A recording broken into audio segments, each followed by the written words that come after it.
अस्सलाम वालेकुम students, welcome to my channel inventing stack. Networking course में ये हमारा सेकंड लेक्चर है। इस कोर्स में हम नेटवर्क डिवाइसेस और केबल्स के बारे में देखेंगे कि कौन कौन सी डिवाइसेस जो हैं वो ज़्यादा इस्तेमाल हो रही होती हैं और केबल्स किस तरह की होती हैं और किन किन डिवाइसेस के साथ कनेक्टिविटी में हम उनका इस्तेमाल करते हैं। तो और ये हमारा एक चीज़ मैं आपको क्लियर कर दूं कि ये हमारा थ्योरी के हवाले से जो है समझेंगे लास्ट लेक्चर है। इसके बाद हमारे पास थोड़ी बहुत थ्योरी होगी और बाकी सारा प्रैक्टिकल होगा, यानी नेक्स्ट लेक्चर से हम लोग प्रैक्टिकल्स की तरफ मूव करेंगे इंशाल्लाह। तो फर्स्ट हमारे पास एक डिवाइस इस्तेमाल होती है, इसमें NIC stands for network interface card. Basically आप अगर यहाँ पे देखें तो आपको नज़र आ रही है दो कार्ड्स हैं, एक सिंपल लैन है और एक वायरलेस जो है वो लैन इस्तेमाल हो रही है, यानी एक वायरलेस लैन कार्ड है। तो फंक्शन दोनों का सेम ही होता है, लेकिन इसके अंदर जो है ये आप पोर्ट देख रहे हैं ये नेटवर्क के लिए इस्तेमाल होती है। नेटवर्क केबल जो है वो यहाँ पे आके वाया कनेक्टर जो है वो लगती है। इस कार्ड को NIC कार्ड बोलते हैं। एक सर्किट बोर्ड है, ठीक है, जो कि डायरेक्टली अलाउ करता है कनेक्शन करने में हमें नेटवर्क के साथ, ठीक है, चाहे हम वायरलेस का इस्तेमाल करें या नेटवर्क कार्ड का, लेकिन इन दोनों चीज़ों के बगैर, यानी जाहिर सी बात है कि जब तक बीच में कोई कार्ड इंटरफेस नहीं होगा तब तक हम कनेक्ट नहीं हो सकते। सेकंड डिवाइस आप देख रहे हैं, इसको हम बोलते हैं हब। हब क्या होता है? ये एक सेंट्रल डिवाइस होती है, यानी ये जो यहाँ पे आप पोर्ट्स देख रहे हैं, इन पोर्ट्स में नंबर्स भी अलाउ हुए हैं कि कितनी पोर्ट्स तक जो है वो सपोर्ट कर सकती है। तो जैसे ये वाली केबल आप देख रहे हैं, तो यहाँ से एक केबल निकलेगी जो कि इस हब के अंदर जाके लगेगी और इस हब से एक केबल निकल रही होगी जो कि सर्वर में पुट हो रही होगी। यानी बेसिकली इन इन्वायरमेंट्स के अंदर जो जैसे हमने क्लाइंट सर्वर इन्वायरमेंट की बात की थी, तो उसके हवाले से हब जो है ये सेंट्रल रोल प्ले कर रही होती है, जो कि डिवाइसेस को, कंप्यूटर्स को और जो टर्मिनल्स वगैरह होते हैं उनको आपस में कम्युनिकेट करवाने के लिए इस्तेमाल होती है। स्विच है, जैसे हब का इस्तेमाल किया जाता है वैसे ही हमारे यहाँ स्विच का भी इस्तेमाल होगा। पहले ये होता था कि सिंपल हब ज़्यादा इस्तेमाल होती थी, ठीक है, स्विच का एक अलग कॉन्सेप्ट है, लेकिन अब जो है ज़्यादातर स्विच को ही फॉलो किया जाता है कि स्विच इंस्टॉल कर देते हैं। आप देख रहे हैं 5 पोर्ट्स, 24 पोर्ट्स, 48 पोर्ट्स के स्विच हैं, ठीक है। अगर एक स्विच कंप्लीट हो जाता है और फिर भी कंप्यूटर्स बच जाते हैं कनेक्टिविटी के लिए, तो उसके लिए फिर क्या करते हैं, हम एक और स्विच लगा देते हैं और इस स्विच से ही केबल उस स्विच में शिफ्ट कर दी जाती है। इस तरह ये बेनिफिट हो जाता है कि उनकी आपस की कनेक्टिविटी हो जाती है और एक ही नेटवर्क पर दोनों स्विच जो है वो शेयर हो रहे होते हैं और आगे वर्किंग परफॉर्म हो रही होती है। तो इनका भी वही काम है सारा, जो है कि कंप्यूटर से एक केबल जो है वो इस स्विच में जा रही होगी और एक जो है हमारे पास सर्वर होगा उसकी केबल भी यहीं पे जो है वो आ रही होगी, इसमें लग जाएगी। इस तरह से जो है जो भी जिसने भी जिस यूज़र ने भी सर्वर को एक्सेस करना होगा वो वाया स्विच जो है वो उसको एक्सेस कर सकते हैं। अगर हमारे पास नेटवर्क प्रिंटर है, जैसे हमने बात की थी कि डिवाइस शेयरिंग, इसका ये फ़ायदा हो जाता है कि यहाँ पे डाटा शेयरिंग और डिवाइस शेयरिंग होती हैं, तो वो भी नेटवर्क, क्योंकि नेटवर्क वाया नेटवर्क हो रहा होता है, तो वो भी उसकी पोर्ट यहाँ पे एडजस्ट हो जाती है। उसके बाद हमारे पास रिपीटर है। रिपीटर आप देख रहे हैं यहाँ पे ये 2 पोर्ट्स बनी हैं। एक ये होता क्या है रिपीटर, बेसिकली कि एक डिवाइस, इसको हम इसलिए करते हैं कि ये सिग्नल को रीट्रांसमिट करता है। यानी अगर हमारे पास एक केबल आ रही है एक जगह तो वो लग गई आके, लेकिन वहाँ पे जो डिवाइस सिग्नल लगी हुई है वहाँ पे सिग्नल वीक हो जाते हैं, तो हम क्या करें, और उससे आगे हम जो है वो सर्वर पहुँचाना मकसूद है, तो हम क्या करेंगे, एक पोर्ट यहाँ पे लगेगी यानी आके यहाँ पे केबल, और एक केबल यहाँ से निकल के आगे चली जाएगी, ठीक है।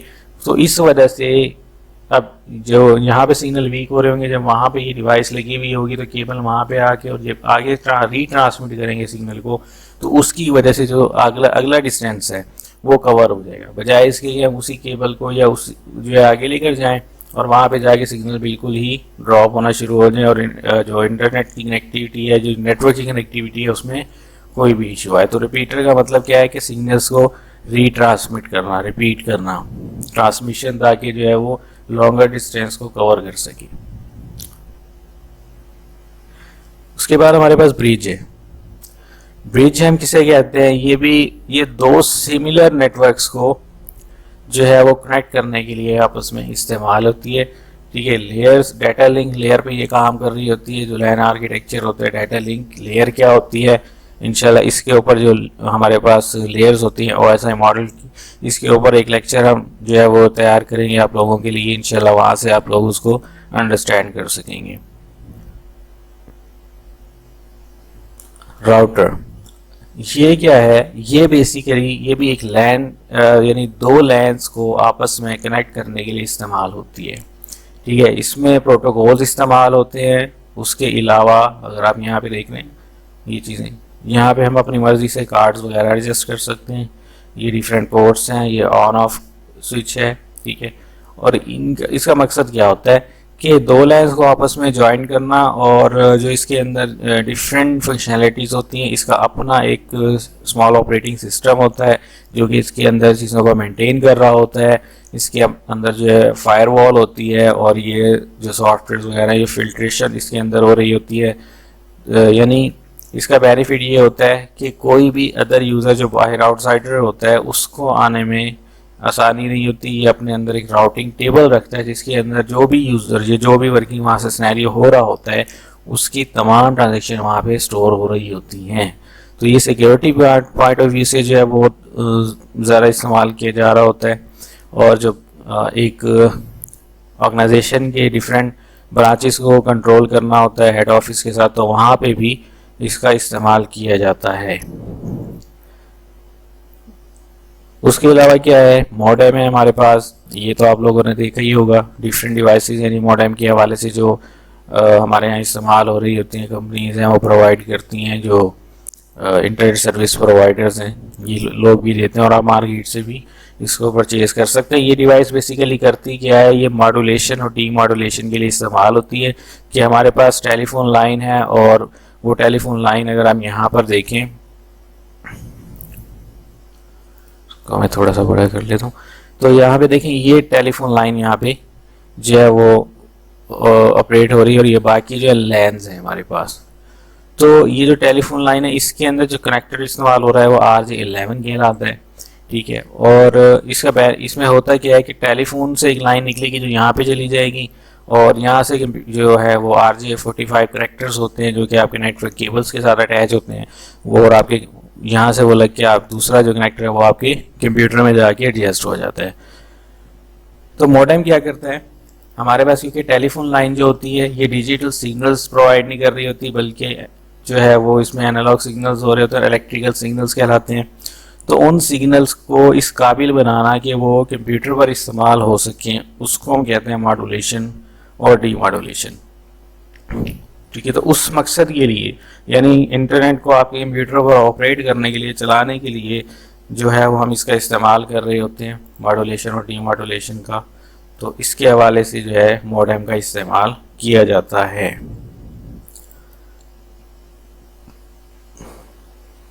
ये कुछ डिवाइसेस थी जिनके बारे में हमने बात की। उसके बाद हम आते हैं केबल्स पे। केबल जो है डेफिनेटली कनेक्टिविटी के लिए इस्तेमाल होती है इसमें, लेकिन इसकी कुछ टाइप्स हैं। एक होती है straight through cable. Straight through cable का मतलब क्या होता है, स्ट्रेट थ्रो केबल में जो जर्नली आप लोग देखते हैं ना कि एक स्विच है या एक हब है, उसके अंदर से एक केबल आ रही है, लग रही है, और उसमें वहाँ से केबल निकल के हमारे पीसी में जा रही है, जिसकी वजह से हम इंटरनेट का इस्तेमाल कर रहे होते हैं या नेटवर्क के ऊपर जो भी हमारे फंक्शंस होते हैं वो परफॉर्म कर रहे होते हैं। तो बेसिकली उस केबल को हम लोग स्ट्रेट थ्रो केबल बोलते हैं।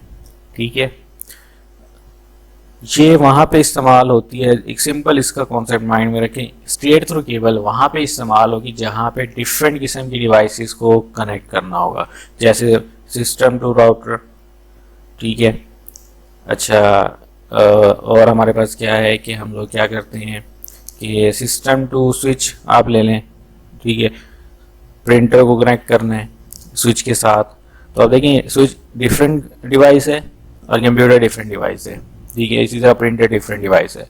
तो इस तरह की डिवाइसेस को, इस तरह की चीज़ों को जब हम हैंडल कर रहे होते हैं और आपस में कनेक्ट कर रहे होते हैं तो उसके लिए स्ट्रेट थ्रू केबल का इस्तेमाल होगा।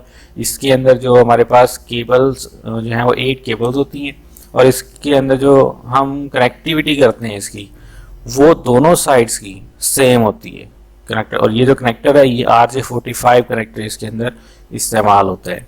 तो यहाँ पे अगर आप देखें कनेक्टिविटी के हवाले से, तो हम जो केबल्स को कंबाइन करेंगे, ये मल्टी कलर जो है वो इसमें केबल्स होती हैं। तो ऑरेंज यानी कि वाइट ऑरेंज के साथ ऑरेंज, वाइट ग्रीन के साथ जो है ब्लू, और वाइट ब्लू के साथ ग्रीन, और ब्राउन वाइट के साथ ब्राउन, ये इनका कॉम्बिनेशन है जिसको आप लोग यूज़ करेंगे। इसी तरह से यहाँ पे देखें सेम कॉम्बिनेशन हम इस्तेमाल कर रहे हैं। तो जहाँ पे हमने स्ट्रेट थ्रू केबल बनानी होती है वहाँ पे दोनों साइड्स पर यानी केबल के जो दोनों कनेक्टर्स हैं उन दोनों के अंदर सेम कॉन्फ़िगरेशन रखी जाती है। अगर आप उसके बाद सेकंड पे देखें क्रॉस केबल, क्रॉस केबल हमेशा वहाँ इस्तेमाल होगी जहाँ पे डिफरेंट के बजाय हम लोग सेम डिवाइसेस आपस में अटैच करना चाह रहे हैं, system to system, switch to switch, जैसे मैंने बात की थी। एक और स्विच आप अटैच करना चाह रहे हैं, एक स्विच जो फुल हो गया उसके साथ दूसरा अटैच करना चाहेंगे, तो उसके लिए आपस में क्या करेंगे, हम एक क्रॉस केबल बना के वो पुट कर देंगे, इस तरह दोनों की कनेक्टिविटी हो जाएगी। तो उसके लिए हमें क्रॉस केबल बनानी होगी। क्रॉस केबल और इसके दरमियान जो डिफरेंस है वो क्या है, वो ये है कि आपने जो चेंजिंग करनी है ना इसके अंदर, हम यहाँ पे देखें, ठीक है, कि यहाँ पे हमारे पास जो फर्स्ट कनेक्टर है उसके अंदर हमारा क्या कॉम्बिनेशन है, वाइट ऑरेंज ऑरेंज, ठीक है, और उसके बाद है ग्रीन वाइट। तो आप लोगों ने करना क्या है कि इस केबल को, यानी ये जो कलर है केबल का वाइट ऑरेंज, इसको आप ले जाएंगे ग्रीन वाइट की जगह पर, ठीक है, और ग्रीन वाइट को आप लोग ले आएंगे ऑरेंज वाइट की जगह पर, ठीक है। यानी फर्स्ट को 3 के साथ रिप्लेस कर देंगे, फर्स्ट 3 पे चला जाएगा और 3 फर्स्ट पे जाएंगे, फर्स्ट हमारा इधर आ गया और ये वाला इधर चला गया, ठीक है। इसी तरह से जो हमारा सेकंड है इसको आप रिप्लेस करेंगे 6 के साथ, देखना 1 2 3 4 5 6, ठीक है। ग्रीन है, यहाँ पे ऑरेंज है, तो ग्रीन ऑरेंज की जगह ग्रीन को लेंगे और ग्रीन की ग्रीन की जगह ऑरेंज, और ऑरेंज की जगह पे हम ग्रीन को लेंगे। यानी आपने जो रिप्लेसमेंट करनी है वो करनी है 1 को 3 के साथ और 2 को 6 के साथ। ये सिंपल, इसको याद रखें कि क्रॉस केबल में एक्सक्यूज मी, क्रॉस केबल में हम लोग 1 को 3 के साथ और 2 को 6 के साथ रिप्लेस कर देते हैं। जब इसकी रिप्लेसमेंट हो जाती है तो ये वाला जो कनेक्टर है ये इस शेप में चला जाएगा, यानी ऑरेंज वाइट ऑरेंज की जगह पर क्या हो जाएगा, ग्रीन वाइट ग्रीन। और यहाँ पे अगर आप देखें तो यहाँ पे हमारे पास सेम कॉन्फ़िगरेशन रहेगी जो कि हम यहाँ पे इस्तेमाल करते हैं, ठीक। इसको आपने ये नहीं है कि इसको भी ऐसे ही कर दें कि इसको भी, इस कनेक्टर को भी 1 को 3 की और 2 को 6 के साथ जो है वो रिप्लेस कर दें, इस तरह तो ये सेम हो जाएगा, ठीक है, फिर क्रॉस केबल तो नहीं बनेगी ये।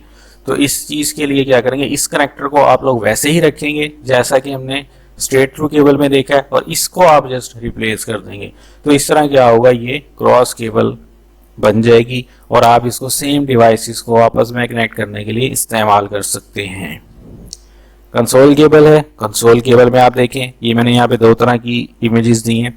इसमें जो ये वाली है इसके साथ फीमेल कनेक्टर लगा हुआ है और साथ में यहाँ पे जो है वो हमारे पास नेटवर्क कनेक्टर है, ठीक है। और ये जो है इसके अंदर एक साइड पे जो है वो हमारे पास जो है ये कनेक्टर लगा हुआ है यहाँ पे, और दूसरी साइड पर हमारे पास जो है वो USB है। इसका और इसका काम सेम ही है, लेकिन मैंने ये दोनों क्यों दिए हैं, क्योंकि आजकल जो नए लैपटॉप्स आ रहे हैं मोस्टली उनमें जो है ये कनेक्टर नहीं होता सपोर्टेड, ठीक है। वहाँ पे USB पोर्ट वगैरह दी हुई होती हैं, लेकिन ये वाली पोर्ट कनेक्टर पोर्ट्स नहीं होती। तो इस वजह से हम क्या करते हैं, इसके 2 ऑप्शन हैं, या तो आप इसकी जगह पे आगे एक्सटेंडेड USB कनेक्टर इस्तेमाल कर लें, ठीक है, ताकि इसके साथ लगा के आप अपने लैपटॉप के साथ ज्वाइन कर लें, या दूसरी ऑप्शन ये है कि आप ये लें ही ना केबल, ठीक है, आप जो है ना वो ये वाली केबल ले लें जिसमें USB पोर्ट USB को सपोर्ट करती है। इसके अंदर डायरेक्ट आप USB पोर्ट में लगाएं और दूसरी तरफ से इसको आप जो है अपना राउटर के अंदर अटैच करेंगे।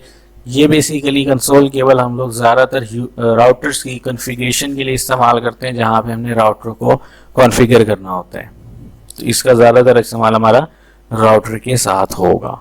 उम्मीद है कि यहाँ तक आप लोगों को मामला जो है क्लियर होंगे, बातें क्लियर होंगी। नेक्स्ट हमारे पास क्या है, आईपी एड्रेसिंग।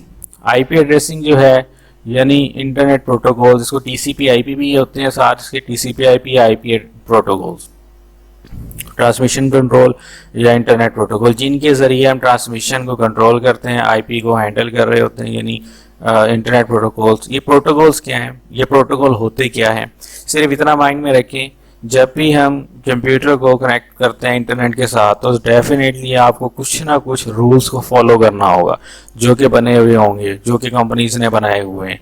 उन रूल्स को, उन चीज़ों को फॉलो करना, वो जो बेसिकली रूल्स होते हैं, दैट्स आर कॉल्ड प्रोटोकॉल्स।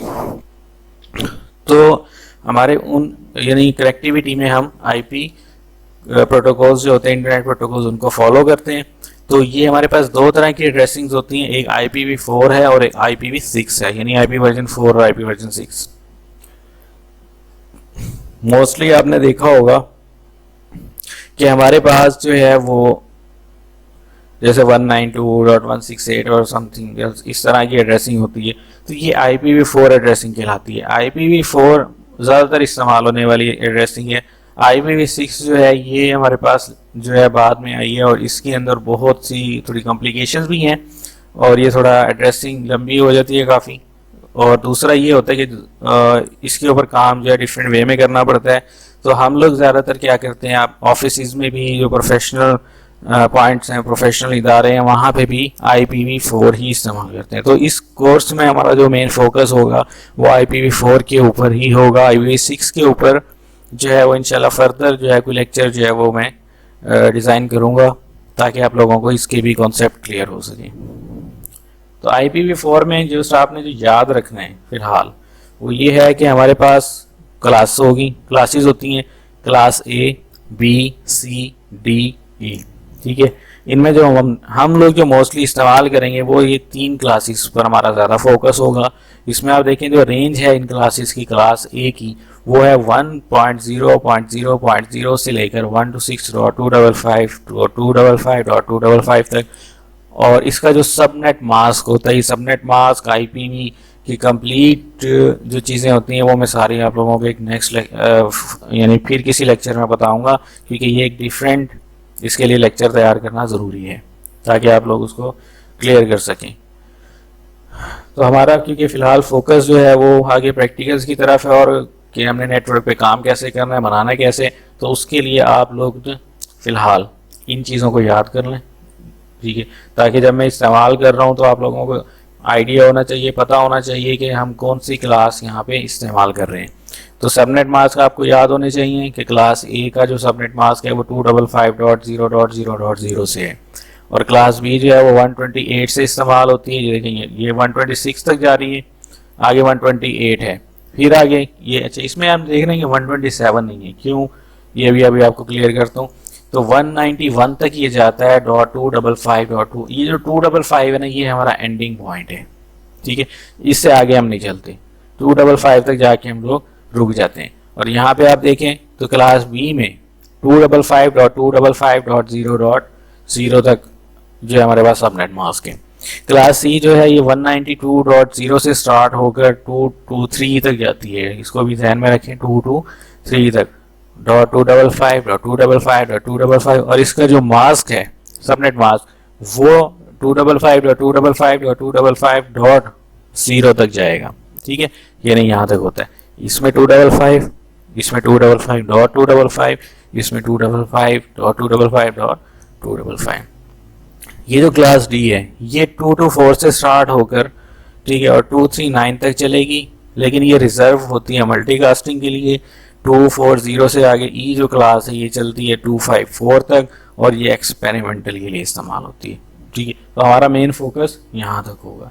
हाँ, तो हम बात कर रहे थे कि 126 के बाद 128 आगे 127 बीच में से गायब है, तो वो क्यों इस्तेमाल नहीं हो रहा, वो इसलिए इस्तेमाल नहीं हो रहा कि 127.0.0 से लेकर 127.255 तक हम लोग इस्तेमाल नहीं कर सकते, क्योंकि जो IPs हैं ये इनके दरमियान के जो IPs हैं वो बेसिकली लूप बैक टेस्टिंग के लिए इस्तेमाल होते हैं। लूप बैक टेस्टिंग के ऊपर हम बात करेंगे जब हम IPv4 और IPv6 को डिटेल में देखेंगे, तो इंशाल्लाह हम उस वक्त लूप बैक टेस्टिंग के ऊपर भी बात करेंगे। उम्मीद है कि आप लोगों को ये चीज़ क्लियर हुई होगी, लेकिन ये एक चीज़ ध्यान में रखें, इस पर मैंने कंप्लीट लेक्चर नहीं दिया क्योंकि फ़िलहाल हमारे कोर्स में इसको कंप्लीट डीपली जाने की भी ज़रूरत नहीं है, तो इसलिए जो है फ़िलहाल आप लोगों का फोकस इसको याद करने की हद तक रहेगा। तो इंशाल्लाह जो है नेक्स्ट लेक्चर में हम प्रैक्टिकल्स के साथ मिलते हैं, ताकि हम अपने नेटवर्किंग के कोर्स को जो असल बुनियाद है, जो असल जिस मकसद के लिए हमने ये कोर्स लॉन्च किए, वो आप लोगों तक पहुंच सके, आप लोग उसको प्रोफेशनली जो है वो उसकी बेनिफिट्स को अर्न कर सकें। तब तक के लिए तो हम मिलते हैं नेक्स्ट लेक्चर में, तब तक के लिए अल्लाह हाफिज़।